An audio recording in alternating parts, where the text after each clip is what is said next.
How to move on from an ex 101. Stick to the basics. Cut contact and focus on yourself. Today on Our Space, don't be looking at those old photos of your ex. Embrace the new. Finally got my girlfriend, 29, to admit she cheated. She packed her crap and moved 3 weeks ago.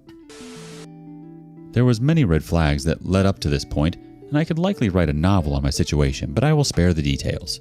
Here's how I found out. Her and I got into an argument one night about something trivial. I went to bed around 11 p.m. and I received a message at 1 a.m. while I was dead asleep from my ex.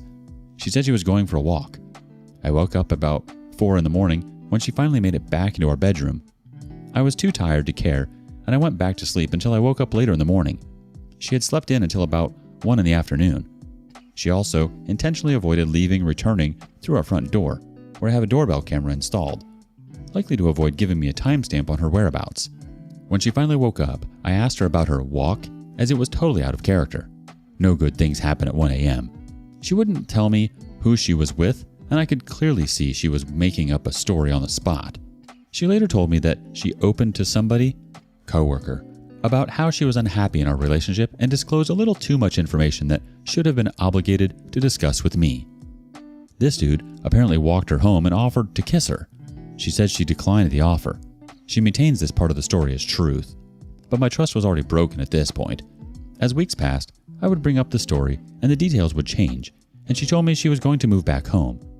I didn't understand the idea of her leaving unless she was guilty about something, so I continued to push the issue further. One day she told me she put in her 2 weeks notice at work, so I knew she was leaving. She had messed up. She knew too. But she hadn't admitted yet. But that night, she finally admitted to me after I took her phone and went through it in front of her. I told her to leave, and when she had nowhere else to go, she decided to retract her statement about cheating, and then said it didn't happen. That is something you don't admit to unless you actually do it. As it turns out, it was not a one-time offense, and it was an affair. I may not even know the full truth, or for exactly how long this was going on for. I guess I have to accept the story she has given me as truth and move on. I do have a morbid curiosity, though, about the real truth, but I know it's only going to hurt me more. To give some backstory, our relationship was nothing short of unconventional. We were together for 7 years, and 4 of those we were apart, long distance. We tried to see each other as much as we could when we were apart, but there were some gaps in between. When we finally decided on a compromise and living together, this happens no more than a year later. If she was so quick to do this while living under the same roof as me, it's undeniable it happened when we were apart. I've invested so much into a person apart and in person, and I never thought she would just throw it all away like that. The one person I trusted more than anyone betrayed me. If she was so unhappy, she should have left. I know what you guys are going through. Hope we can all find some healing. You're most definitely right, OP. She can do it right in front of you. She can do it under your nose, too. And by moving back home, she's definitely running from something and can't bear to take responsibility for it all. Honestly, it probably happened so many times that she'd be unable to tell all of the lies apart from one another. Update. She told me she wanted to cheat on me. Need support, NSFW. Anyway, I posted a few weeks back after I found out about my partner's 29 female affair. I still cannot shake the words she had said to me. Upon her confession, I asked why she would do that. She said with no mercy and without hesitation, "I wanted to cheat on you." She had also said, "What else do you want to know? I effed other guys too." As times moved past after that night, she told me that her statement about hooking up with other guys was untrue and maintains that the only time she was unfaithful is with the affair partner in question. Like, how toxic can you be to say to somebody to deliberately hurt them? Why even go to the extent of putting that doubt in my mind, especially if that statement was untrue? Call me old-fashioned, but nobody just admits to cheating with multiple partners just to piss somebody off, especially if they didn't do it. I don't know who she is anymore, or if I ever really did. Just to recap here, quick edit. Her and I have no contact. Her and I are not on speaking terms right now. This is what was said to me while she was packing up her crap and getting ready to leave. Oh boy, that's harsh. I'm sorry, OP. She's probably saying things like that because she wants you to be the one to leave and end it. She's a weak person. Like I said, she doesn't want to take responsibility. It's easier to hurt and totally burn a bridge than it is to take responsibility and ask for forgiveness. She knows she's a disgrace for a human being. Update. 1 year of no contact. It gets better. Progress, NSFW.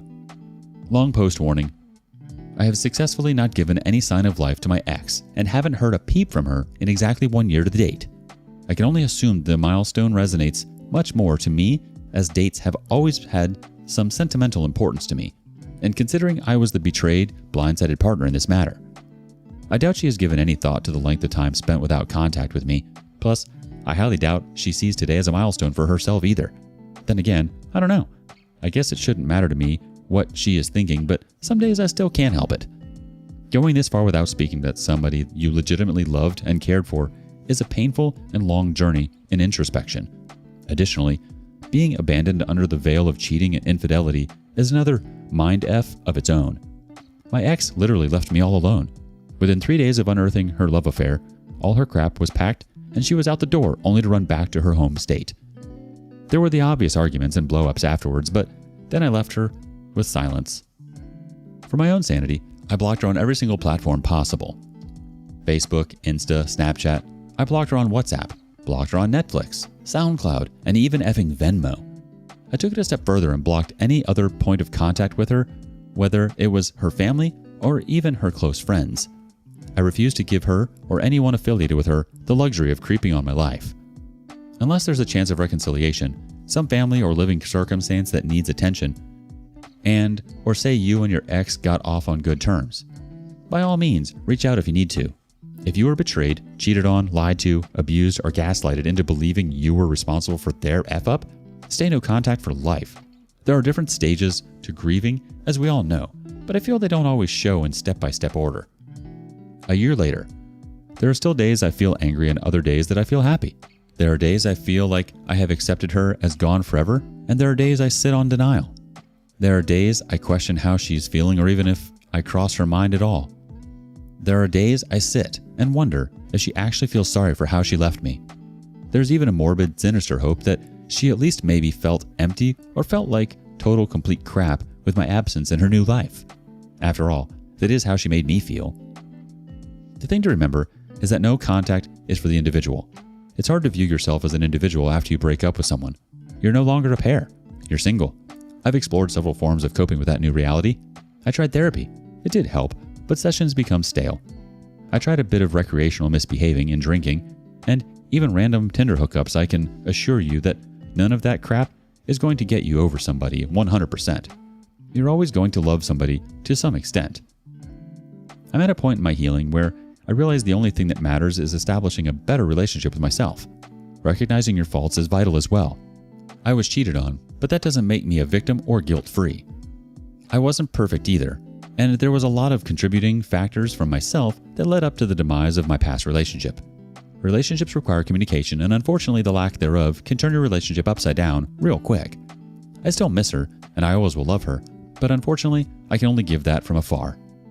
What I can say is it does get better. Distractions help, but they are not the solution. As cliche as it seems, it just takes time. Focus on yourself and your new life. Now a thought from the community. Time to forget this date, OP. You have done well to get this far and your survival from her infidelity is assured, but you need to take that next step and work on attaining that final level, the land of meh. You need to work on that indifference.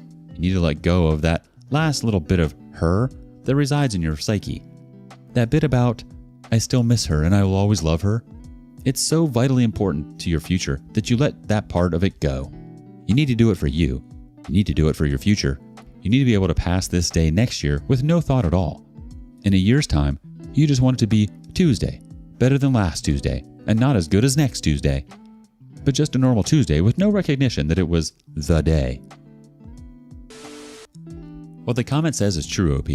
You've done extremely well despite the cards you were dealt. Relationships aren't easy, and breakups are even harder, especially ones that end on such terms. Sometimes the best thing we can do is take it day by day. When we do that, you're right, it gets better. And any day we're not with a cheater is a good day. Do you have a similar story? Share your experience with us in the comments below.